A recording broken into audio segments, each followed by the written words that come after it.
Nesse tópico, nós iremos trabalhar a psicopatologia forense, certo? Então, vamos lá.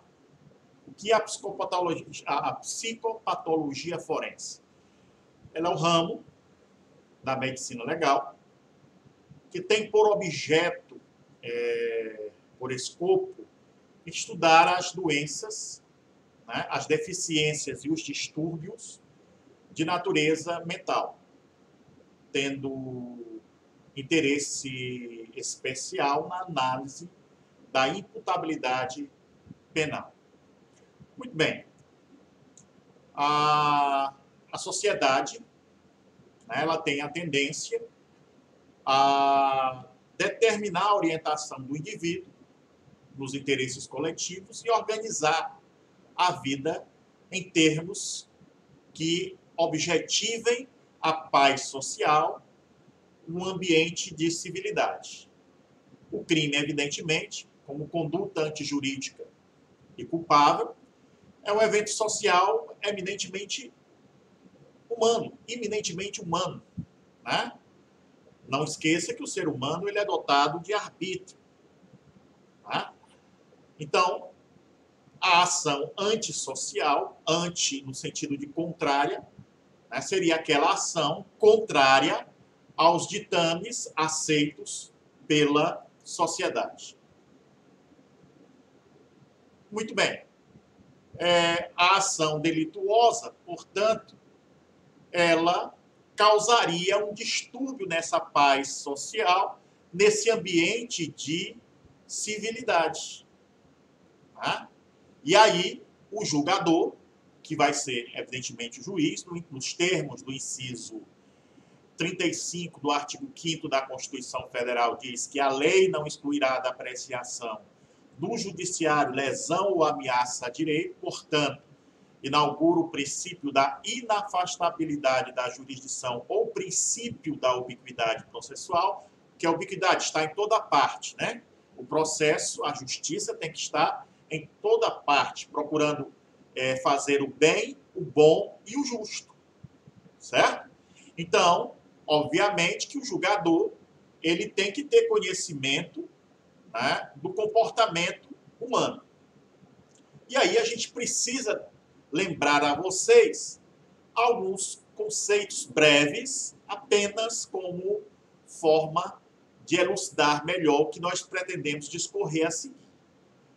A questão da imputabilidade, que é a capacidade de compreensão e vontade de agir, o ânimos, a vontade de agir. Lembrando que a ação dolosa é aquela ação, aquela vontade livre e consciente de praticar determinado ato. A imputabilidade, portanto, é condição de quem é capaz de realizar um ato com pleno discernimento. A capacidade civil está para o direito civil, assim como a imputabilidade está para o direito penal. A capacidade civil, portanto, é a idade onde o indivíduo será responsabilizado patrimonialmente. A capacidade civil é a aptidão para gerar, né, para gerir sua pessoa e seus bens. E a responsabilidade é exatamente a consciência, o discernimento de que seus atos têm consequência, culpa no antecedente, sanção no consequente. A responsabilidade penal, por sua vez, né, é a declaração que o indivíduo é imputável e efetivamente idôneo para sofrer as consequências jurídicas por sua conduta, né, antijurídica, ilícita, né, e culposa. Muito bem. Dito isso, né, a capacidade civil, ela é uma coisa. Eu vou responder patrimonialmente. A responsabilidade penal eu vou responder com a privação da minha liberdade. Então, no aspecto penal, você tem como consequência da sua conduta uma privação de liberdade e no aspecto civil, você tem uma responsabilização no sentido de responder com seu patrimônio os danos que você causar a outra. Né? E aí que no Código Penal, né, nós vamos ter as previsões, né, de que no artigo 26 é isento de pena um agente que por doença mental, desenvolvimento mental incompleto ou retardado, era, no tempo da ação ou omissão, inteiramente capaz de entender o caráter ilícito do fato ou de determinar-se de acordo com esse entendimento. Né? E aí, nesse artigo, ele fala da responsabilização penal. No artigo 97, diz que se o agente for inimputável, ou seja, não puder ser imputado a ele a ação dita criminosa, o juiz determinará a sua internação, né? Aí o artigo 26, se todavia o fato previsto como crime for punível com detenção, poderá o juiz submetê-lo a tratamento ambulatorial. Né? E aí o parágrafo 1º fala da internação, o parágrafo 2º fala da perícia médica, tá? E o artigo 98 fala que, na hipótese do parágrafo único do artigo 26, certo? A pena privativa de liberdade pode ser substituída pela internação ou tratamento ambulatorial. É o caso aí da previsão legal para que o indivíduo, né, que é portador de determinada psicopatia, um transtorno antissocial, de alta periculosidade, uma psicopatia grave, ele tem que ser segregado do convívio social e aí o juiz determina que ele seja recolhido no manicômio judiciário. Certo? Ok? O artigo 3º do Código Civil diz que são absolutamente incapazes de exercer pessoalmente os atos da vida civil os menores de quê? De 16 anos. O menor de 18 anos, ele é o quê? Ele também não é capaz de exercer sua vida civil. Certo? Então, os menores de 18 anos são imunes à sanção penal e a responsabilização civil também. Né? Nenhum adolescente ele será privado de liberdade, senão em flagrante ou por ordem escrita fundamentada de autoridade pública. Lembrando que o menor de 18 anos ele não comete crime, ele comete infração análoga ao crime. Tá certo? Se o transgressor for maior de 70 anos, atenua a pena. Se ele for maior de 18 anos, ele é relativamente capaz a certos atos, até nos 18 anos em que ele adquire a responsabilidade civil. Certo? Ok? E aí nós vamos ver o artigo 1523 do Código Civil, né? Que teve o seu casamento anulado. E aí nós temos na imputabilidade penal e na capacidade civil os modificadores. A agonia, né, o período de iminência de morte, penoso sofrimento, que pode se prolongar por muitos dias, no caso do sequestro, do cárcere privado, com resultado homicídio. Né? Lembrando que o artigo 121 do Código Penal, ele prevê, né, o resultado morte. Certo? Ok? Muito bem.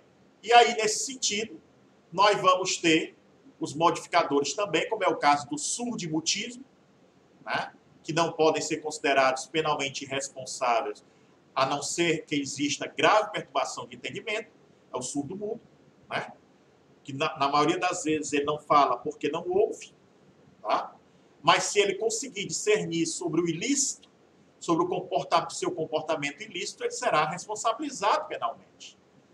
O hipnotismo, né, que é um estado de sugestão provocado por manobras especiais, uma obediência passiva, né, a ordens pré-determinadas. O temperamento, a forma como alguém aceita a situação habitual, sendo irrelevante aí, no caso, no caso aí, sendo irrelevante, conforme nós assinalamos aqui, a inteligência. Né? Muito bem. A cegueira não modifica a responsabilidade penal nem a capacidade civil. Aquele que dilapida o seu patrimônio com gastos injustificáveis, o pródigo, né? Que tem comportamento compulsivo, é um efeito modificador. A civilização indígena, né? Que tem uma outra, um outro comportamento, o índio não aculturado, né? Ele não vai sofrer as tenazes, do Código Penal, do Código Civil, porque ele é um índio não aculturado. Aí nós temos os estados emotivos, a violenta emoção, a explosão afetiva, tá? O alcoolismo, as toxicofilias, associação, né? E assim vai. A síndrome XXY, a hereditariedade. Então, as psicopatologias, elas se dividem em 5 grupos: a epilepsia, as neuroses, as psicopatias, as psicoses e a oligofrenia. Aqui, no nosso caso, o nosso objeto de estudo é a psicopatia, tá certo? Então, não nos interessa os ataques convulsivos, que é alteração mais ou menos específica no registro eletroencefalográfico, que são as epilepsias. Nós não vamos observar aqui as neuroses, né?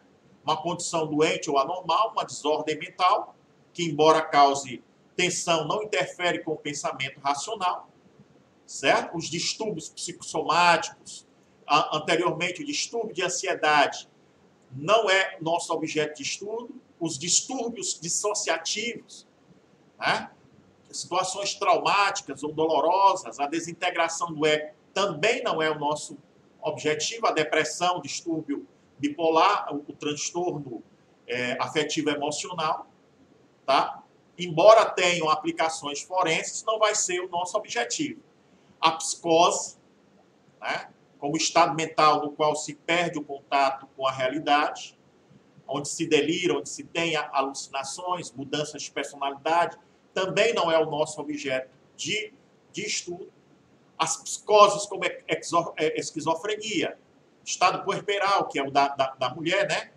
Logo após o parto, né? A psicose maníaco-depressiva, que é o transtorno afetivo, o distúrbio afetivo emocional, a estrutura paranoide, né? A paranoia, também nós não vamos estudar na psicopatia, mas nós vamos estudar os sociopatas, né? Sociopatas, enquanto neuroses de caráter ou perversões sexuais, como estado psíquico que determina profundas alterações no caráter e afeto, na sua maioria de etiologia congênita. São personalidades anormais, a inteligência normal ou acima do normal, alterações de conduta fazendo sofrer os outros, ele não tem culpa e não tem delírios ou ele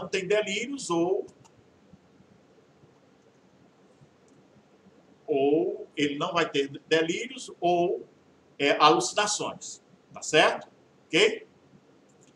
Muito bem. O psicopata, gente, que nós vimos discorrendo aqui no vídeo anterior, tá? Ele foi estudado por Lacan, ou seja, Lacan, né, que revisitou Freud modernamente. Ele refere que a psicopatia ela tem formas arcaicas de identificação imaginária de um estágio desenvolvimental precoce, ao qual designa por estágio do espelho.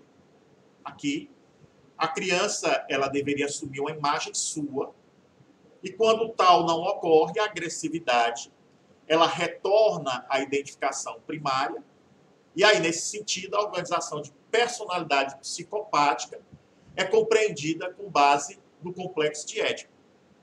Né? Na mulher, o complexo de Elétra. Né? E esse complexo de Édipo ele permite uma identificação primária no momento em que a criança se vai rivalizar consigo mesma e estruturar-se através da identificação com o rival. O investimento da libido como energia sexual, o investimento libidinal no cenário de fantasia permite a realização de uma agressão narcísica, né? Aí lembre da música de Caetano Veloso, Narciso acha feio que não espelhe, Narciso viu Afrodite nua na mitologia grega, né?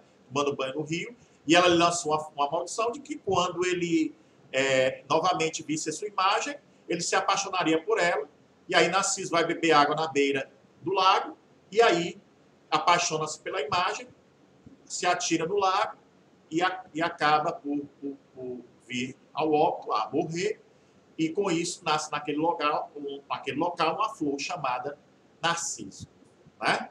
Então, a estrutura edipiana, reportada a uma privação particular da função parental, ela está ligada a essa agressão narcísica clivada. Tá?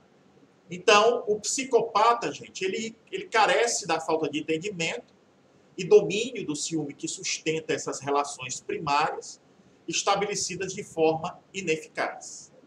Dessa forma, a carência parental ela origina uma incapacidade para simbolizar, que dá lugar à falta da tolerância, à frustração, à incapacidade de se diferenciar, de representar o objeto, e acaba desencadeando a impulsividade expressa na necessidade de satisfação imediata.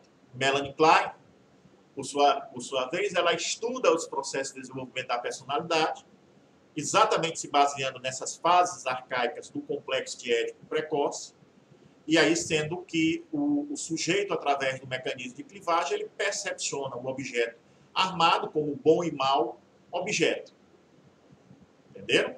Então, do estresse psicológico inerente a essa fase, a criança vai desenvolver sentimentos de culpabilidade, um ciclo de agressões impulsivas, de raiva, de cólera, e com desejos inconscientes de punição. Dessa forma, os sentimentos de culpabilidade gerados pelo superego acabam por originar uma angústia intolerável e permanente pela não proteção e não interiorização de meios de contenções de pulsões, o que leva à clivagem e à projeção dos objetos persecutórios, entrando o sujeito no processo de exteriorização, pelo qual ele expressa sua necessidade de rejeição das responsabilidades, necessidades e imperfeições. Certo?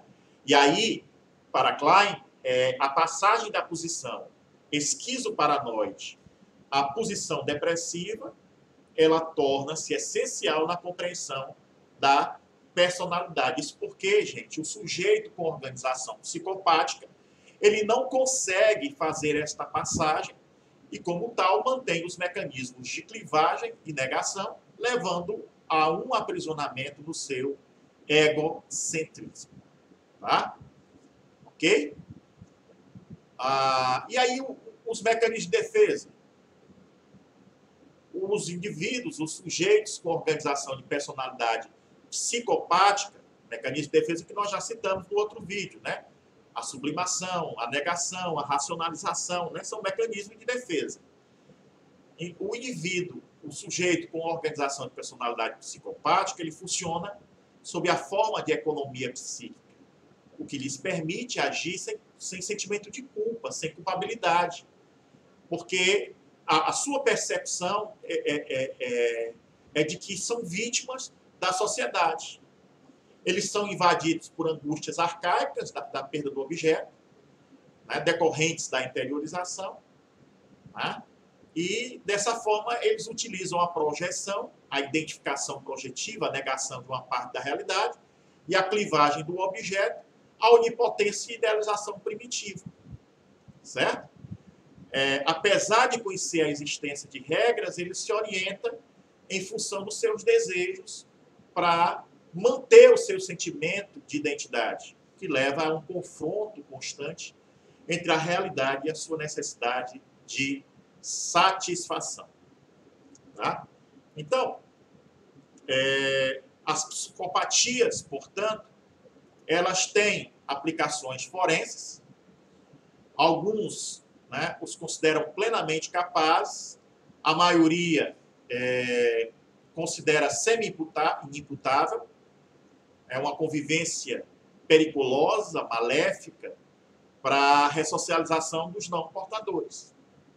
Então, o Estado juiz reclama medidas punitivas nesses casos, né, que, por serem psicopatas, por serem dotados de psicopatias, tais medidas punitivas, nesses casos, são ineficazes. A capacidade civil é conservada na maioria dos tipos e a psicopatia ela vem ensejar nulidade de casamento. As oligofrenias, gente, não são psicopatias, são retardos mentais.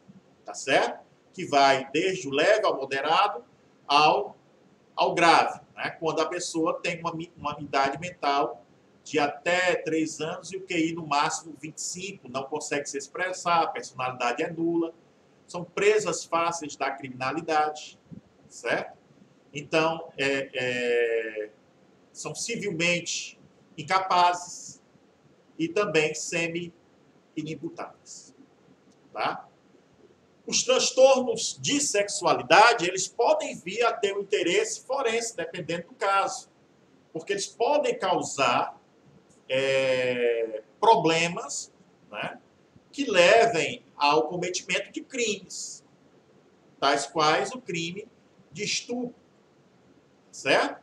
Como é o caso das chamadas parafilias, que nós vamos tratar daqui a pouco, né? Então, nós vamos ver, né, por exemplo, dentro das parafilias, a anafrodisia, como transtorno da sexualidade. O que é a anafrodisia? O an, prefixo de negação, né? Frodite vem de Afrodite, a deusa da beleza, do amor, da sexualidade.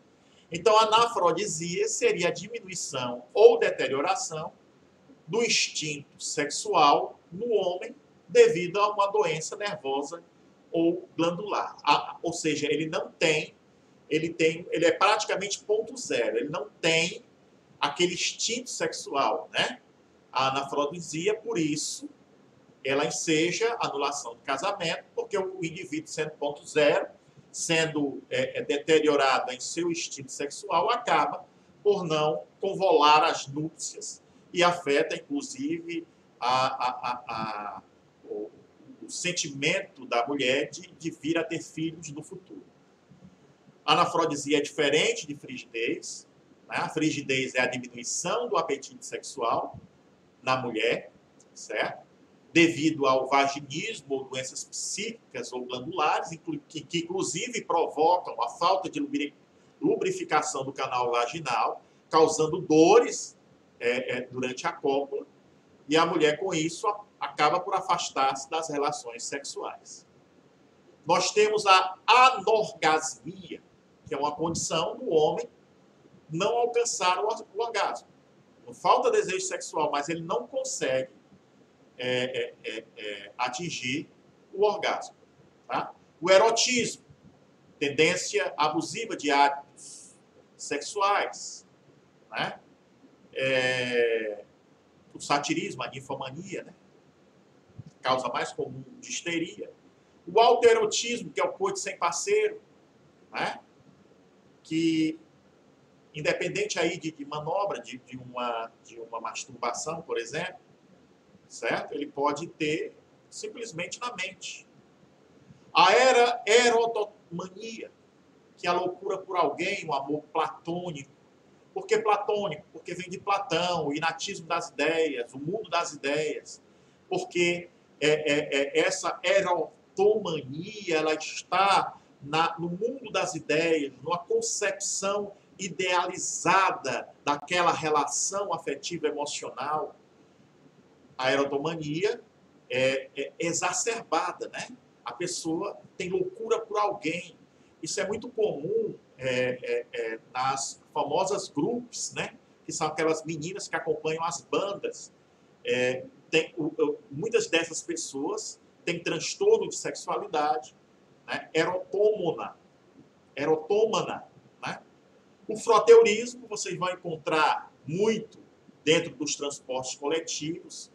E vocês veem também naquele filme a professora sem classe, uma coisa assim, em que o indivíduo gosta de se esfregar, sem tirar a roupa, necessariamente. Então, isso acontece muito nessas pessoas em transporte coletivo, que se esfregam em outras pessoas, né? Com fins a atos obscenos, e isso hoje está tipificado penalmente e, consequentemente, tem interesse penal e tem interesse para psicopatologia forense, né? E pode provocar uma reprimenda penal. O exibicionismo, da mesma forma, que é a obsessão compulsiva por mostrar os órgãos genitais. O narcisismo, geralmente, ele não causa maiores problemas, porque a admiração do seu próprio corpo, da sua própria personalidade. Eu sou tal, eu sou maior, eu sou mais bonita, eu sou a mais bonita, eu sou a tal. A mixoscopia, que é o prazer em presenciar o coito de terceiros, né? Há uma diferença aí de alguns autores da mixoscopia em relação ao voyeurismo. O fetichismo, que vai ter dentro dele uma enorme quantidade de subespécies, certo? Que vai desde a absorção completa de amor por uma determinada parte do corpo a objetos pertencentes à pessoa amada, né? Outro dia eu encontrei um trabalho com mais de 32 listagens de tipos diferentes de fetichismo, né? O elemento primordial aí é na excitação do sexo, e aí você pode utilizar desde a roupa de couro a outros elementos, né, de ordem sexual, que você vai encontrar nas lojas de sex shop, né, até aquela se fantasiar de personagens, de ursinho de pelúcia, e por aí vai. A lubricidade senil, o nome já diz senil, já é o idoso, né? A obsessão sexual por idades diferentes da sua. O pluralismo, que é a prática sexual entre 3 ou mais pessoas, né? E aí hoje nós temos isso cada vez mais forte, né? Que é a figura do trisal, em contraposição ao casal, né? Um homem, 2 mulheres, uma mulher, 2 homens, né? Ou da forma que for. A gerontofilia, de geronto, idoso, filia, atração, que é a chamada cromoinversão, atração de indivíduos ainda jovens por pessoas de excessiva idade, ou o contrário. A cromoinversão, que é por pessoas de etnia, de raça, de cor diferente. A riparofilia, que é a atração por mulheres sem asseio, ou homens sem asseio, sujas, de baixa condição social e higiene, certo? Certa vez eu estava em Maceió e tinha umas portuguesas lá com esse transtorno de sexualidade, né? Elas procuravam por mendigos e tinham relações sexuais com mendigos, e quanto mais mal cheiroso ele fosse, mais atração elas tinham, tá certo? O dolismo, né? A atração do indivíduo por bonecas, por manequins, que chega até a relação sexual. No Japão, esse dolismo está muito evidente. Um homem chegou a casar com uma boneca. Né? O travestismo, hoje, o diagnóstico, né, de saúde mental, ele retirou como um transtorno, né? Que é o transtorno de identidade sexual. É o prazer de se vestir de mulher, é o homem que tem prazer de se vestir de mulher, mas não necessariamente ele é um transexual. Ele apenas sente prazer em se vestir de mulher, por alguma razão. Tá certo? Que pode ser a roupa inteira, pode ser uma peça do vestiário íntimo, geralmente calcinha. Né? A urolagnia, o nome já diz, né? Está ligado ao xixi. É o prazer de alguém ver alguém no ato de micção, de fazendo xixi, ou até mesmo que alguém faça xixi em si, né? Que chama-se chuva de ouro. Né? A coprofilia ou coprolagnia, que é o prazer que se sente em prender o ato de defecação ou no contato com as fezes. Tem pessoas que sentem prazer que defequem nelas. Né? E aí tem variações, porque a mente é interessante, como o caso do senhor que contratava uma prostituta, né? E introduzia nela batom garoto para que ela defecasse chocolate em cima dele. Né? Isso é uma vertente do transtorno de sexualidade da coprofilia. Embora não haja as fezes, mas aquele chocolate funcionava como se fezes fosse. A coprolalia, por sua vez, já é a necessidade de falar atos obscenos, de falar palavrão, né? Que se excita com palavrão. Isso, evidentemente, é diferente de um casal normal que profere palavras obscenas com fins de excitação momentânea. Né? No caso aqui da coprolalia, ele só se excita se for falando palavras obscenas. Né? O edipismo, né, que é o prazer em relação a pessoas aparentes próximos, né? E aqui a gente tem que frisar porque que a gente está listando os transtornos de sexualidade, porque o edipismo é mais comum nas personalidades psicopáticas, tá certo? O bestialismo, que é a satisfação sexual com animais domésticos. Né? Essas pessoas geralmente são portadores de doença mental. O onanismo, que é a masturbação. Né? O onanismo, que é a masturbação. O masoquismo, que é o prazer em sofrer fisicamente ou moralmente, sendo humilhado moralmente ou fisicamente. O sadismo, que é o contrário, né? Isso aí vem do Marquês de Sade, né? A palavra sadismo. Né? O desejo de impingir a alguém, da pessoa amada, o sofrimento. Certo? São perversões sexuais. Ok? Muito bem. Então, esses são os chamados transtornos sexuais. E vocês viram que, dentre esses transtornos sexuais, nós temos o edipismo como característico da personalidade psicopática. Certo? Mas como é que nós poderíamos traçar o perfil do criminoso?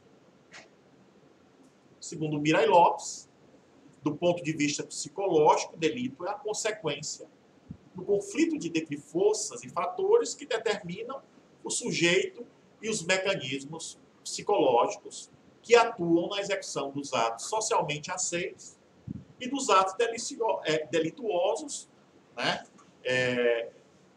Que são os mesmos. Né? De forma mais atual, né? O Fiorelli e o Mangini, eles demonstram acreditar que o que forma um indivíduo criminoso ou não é uma junção desses dois fatores, genética e desenvolvimento, com todos os demais, os ambientais, os sociais, os econômicos, sugerindo como hipótese que a genética traz apenas predisposições, tendências. Né? Mirai Lopes, de forma mais precisa, ele afirma que a reação das pessoas, em dado momento, ela depende da interação de 3 fatores. Os herdados, que são os temperamentos, a constituição corporal, os mistos, que é o caráter, e os adquiridos, que são as experiências anteriores, né, a situação externa atual, o modo de percepção. Todos esses mais diversos comportamentos são comportamentos justificados pelas vivências e pela forma de ser de cada um desses indivíduos, que é resumida na personalidade de cada um. Outra característica importante é a impulsividade. Né? Ela poderia influenciar a decisão no sentido de se cometer um delito, assim como o cuidado com que ele fosse executado. Não podemos deixar aqui, gente, de destacar a agressividade, que, segundo Fernandes e Fernandes, ela surge juntamente com o desenvolvimento da inteligência humana como uma forma de autoproteção. Certo? Então, a psicopatia é um transtorno de personalidade, portanto. Como transtorno de personalidade, ela também é conhecida como transtorno de personalidade antissocial, TP antissocial. Né? Um sentimento por absoluta carência, ausência de qualquer sentimento de culpa ou arrependimento, certos criminosos em recidiva, né? Reiterando, né? Reincidentes, efetivamente eles representam um sério perigo à sociedade. Por quê? Porque quando em liberdade, e mesmo quando eles enclausurados, né, eles procuram degenerar os outros. Eles são dotados de um poder irreversível de praticar o mal, segundo expôs Fernandes e Fernandes. Quando a gente utiliza o termo antissocial, anti no sentido contrário, contrário ao social, nós estamos referindo, em regra, de acordo com o Manual de Diagnóstico e Estatística da Associação Americana de Psiquiatria, a certos comportamentos delinquentes crônicos que não corrigem pela experiência nem pelo castigo.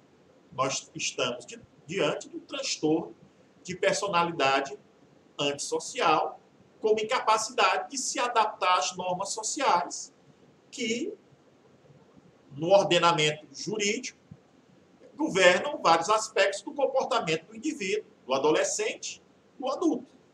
Né? Com essa última ideia, seria um erro grave se considerássemos que todos os indivíduos com esse transtorno são criminosos. Né? Sendo que a parte que se envolve com todos esses tipos de atos é considerada psicopata. Tá? Segundo o DSM-4, né, o transtorno de personalidade é considerado como experiência e comportamento subjetivo pertinente que não estão de acordo com os padrões culturais pertinentes.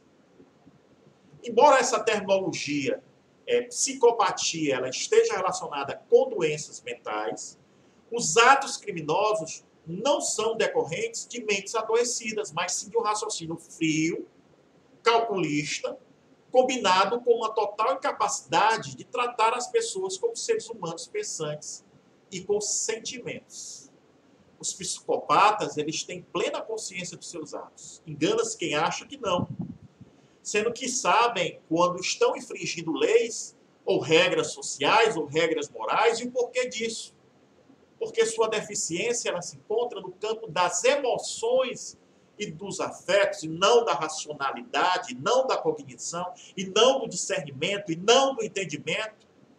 As anormalidades psicopáticas ou psicopatas, elas são quantitativas, porque elas se tratam de excessos ou defeitos.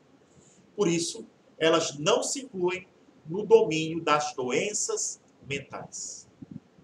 Portanto, a psicopatia ela não pode ser considerada uma doença psiquiátrica, porque poucos casos de psicopatia se enquadram nos requisitos básicos, que são conhecer a evolução, não modificar o diagnóstico com o tempo, os dados posteriores da família e a etiologia serem conformes, a patofisiologia, no sentido da doença fisiológica, é clara e é possível de indicar um tratamento, certo? E, portanto, a psicopatia não é uma doença mental, e sim uma constituição mental anormal. O antissocial, o psicopata, ele age de forma a prejudicar a sociedade. Por isso que eles são chamados, muitas vezes, de sociopatas. Buscando, assim, a praticidade, concentrando-se no momento presente e em maneiras diferentes, diretas de agir. Certo? Ele não pode ser considerado como portador de doença, mesmo que se encontre com o emocional e com o comportamento alterados, porque ele ainda discerne o que é certo e o que é errado. Certo? E aí, é por isso que o Fiorelli e o Mangini, em 2009, eles ressaltaram que, embora muitos associem o psicopata ao serial killer, o matador em série, essa é uma visão reducionista. O psicopata é muito mais que um serial killer. Porque a taxa de psicopatas que chegam realmente a matar alguém ela é mínima. Esses indivíduos costumam cometer outros crimes, muitas vezes considerados de menor gravidade, como furtos, como fraudes, como tráfico. Ou seja, é muito mais fácil encontrar um político psicopata do que um assassino psicopata. O perfil, os indivíduos com perfil psicopata, eles costumam procurar e almejar funções que lhes tragam status, poder, influência, controle, possibilidade de manipulação.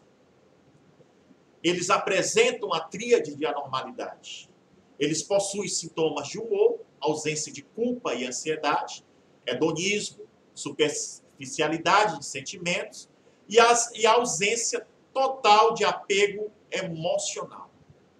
Eles parecem ser muito inteligentes, com habilidades verbais, sociais muito desenvolvidas e têm a habilidade de racionalizar seu comportamento, não aprendendo, entretanto, caso venham a ser punidos. Né? Mas eles têm sintomas motores, como a impulsividade e os atos agressivos, embora em minoria, mas também existe essa possibilidade. Eles são indivíduos com atração pessoal superficial, boa inteligência, ausência de delírios, ausência de crises, falta de constância, falta de sinceridade, falta de pudor e ética, falta de autocrítica, egoísmo exagerado, pobreza afetiva, incapazes de seguir um plano de vida, tendência à fantasia, propensão aos vícios e têm, geralmente, uma vida sexual desajustada. O psicopata ele é conhecido pelo seu distanciamento afetivo, por não apreciar o contato íntimo e pelo seu histrionismo, ou seja, pelo comportamento sedutor, atrativo, convidando à intimidade. Ele pode ser independente, ou dependente, ou codependente, extrovertido ou introvertido. Mas também pode apresentar traços de obsessão, de ousadia, fazendo com que a pessoa assuma riscos em excesso, de narcisismo, buscando tratamentos especiais, e de egocentrismo, né? Centrando tudo no seu ego, não se preocupando com os demais e manipulando a tudo e a todos para a satisfação dos seus propósitos. Certo? Lá no código 301.7 do DSM, vocês vão encontrar os critérios diagnósticos do transtorno de personalidade antissocial, e ele vai listar lá uma série de características que vocês poderão posteriormente consultar. Certo? Ok? Então fica aqui, certo? Mais um vídeo, desta vez fazendo uma confrontação entre a psicopatologia forense e a psicopatia.